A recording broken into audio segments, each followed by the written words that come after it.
It's a case that started with a dead child and an alarming threat. 5 adults, described by authorities as extremists, abusing 11 children on an isolated compound while training the kids to use an assault rifle in preparation for future school shootings, according to court documents.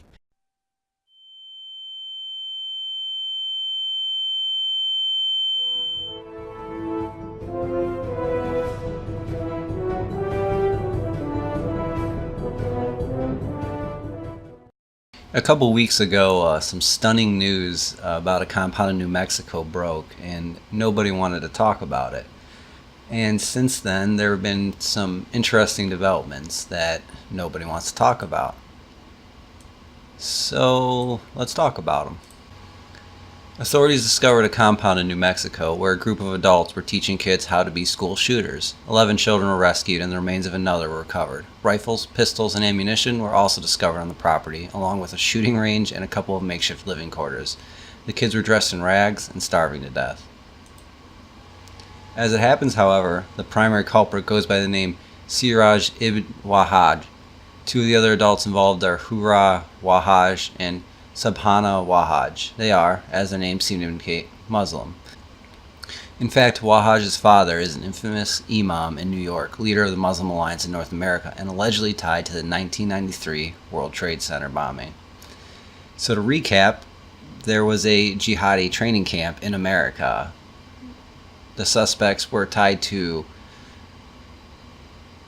national leaders in Muslim organizations. Now, why wouldn't the mainstream media want to talk about this?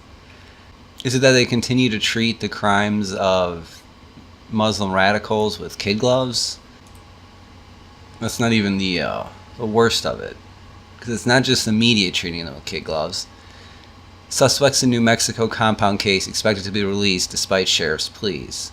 A New York judge agreed on Monday to release 5 suspects who were arrested on child abuse charges and were alleged to have been training the children to carry out school shootings. The decision to release the suspects on bond came against the wishes of the Sheriff's Department and the FBI. Judge Sarah Baucus ordered the suspects released on $20,000 bond each on Monday evening and ordered them to wear ankle monitors until trial. Against the Sheriff's Department and FBI's wishes, they were released by Judge Sarah Baucus. So not only is the mainstream media treating this story with kid gloves, but there's a judge who's essentially looking the other way for a reason to release them from prison. And when she's rightfully criticized about this, what does she do? New Mexico judge cries Islamophobia in decision to free jihadi compound suspects. I haven't heard of a single person that's been in favor of the ruling that came down. And yet.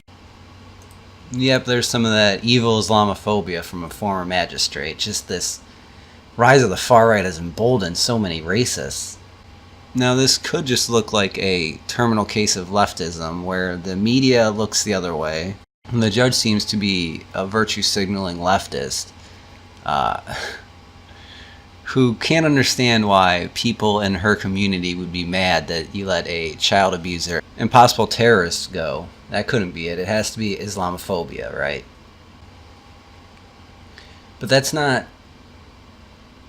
only the beginning of the story. So not only the media and the judge themselves interested in, I would say, covering this up or moving along as quickly as possible. At the same time the bond was posted, there was an interesting set of occurrences at the training camp. Following a court order, yesterday police seized the RV where 11 children and 5 adults lived in what was described as squalor, saying it was stolen. The underground tunnel where the remains of 3-year-old Abdul Wahaj were found, now covered up, while ammo and a bulletproof vest among a pile of trash still uncollected. Yep, that's right. They bulldoze it and destroy the evidence. So at the same time, the media is not talking about it. This judge is willing to let them walk free, at least until trial, against the wishes of law enforcement. And a court order comes down to essentially destroy the evidence. What purpose could this serve? Why would this case be handled so incompetently? Well, before we answer that, the most recent news is of even more incompetence. At least that's what they'd want you to believe. 3 extremist Muslim New Mexico compound suspects released after judge drops all charges. Yep, all charges. 3 suspects tied to a New Mexico compound where alleged Muslim extremists reportedly trained children to be school shooters were released from custody on Wednesday, hours after a judge dismissed all of the charges against them. Child abuse charges against them were dropped because prosecutors missed the 10-day limit for an evidentiary hearing to establish probable cause. So now the prosecutors, I guess you could say they made a mistake and didn't file the proper paperwork in a 10-day limit, but these are assumedly seasoned prosecutors. It's not their first set of child abuse charges, and yet they had 10 days to file and they failed to. You don't think they knew exactly what would happen if they didn't file? So we have a judge, prosecutors, law enforcement under court order, destroying evidence, releasing these people, ensuring that charges are dropped against them, which means not only are they out on bond, but they'll never see the inside of a courtroom for what they've done. We have the media generally ignoring the issue.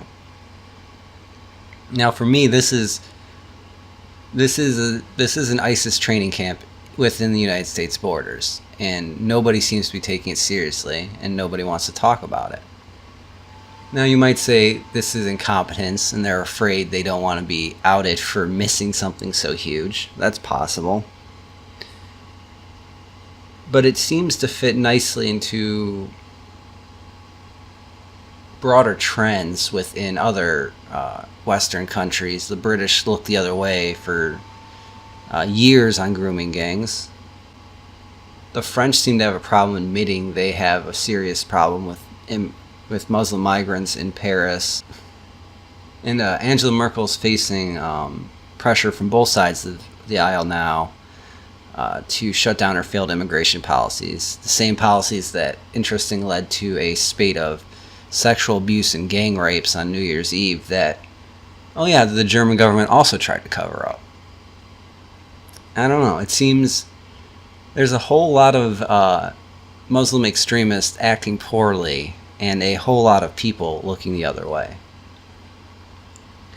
Well, I didn't want to look the other way, so I thought I'd throw this video together. We need to keep an eye on this case. We need to make sure this is national news till it's resolved and someone's brought to justice, even if it's just for the kid's death. This is a really horrible story, and we can't be browbeaten by claims of Islamophobia into shutting up about it. We are the Republic's walls. They will have to come and take it.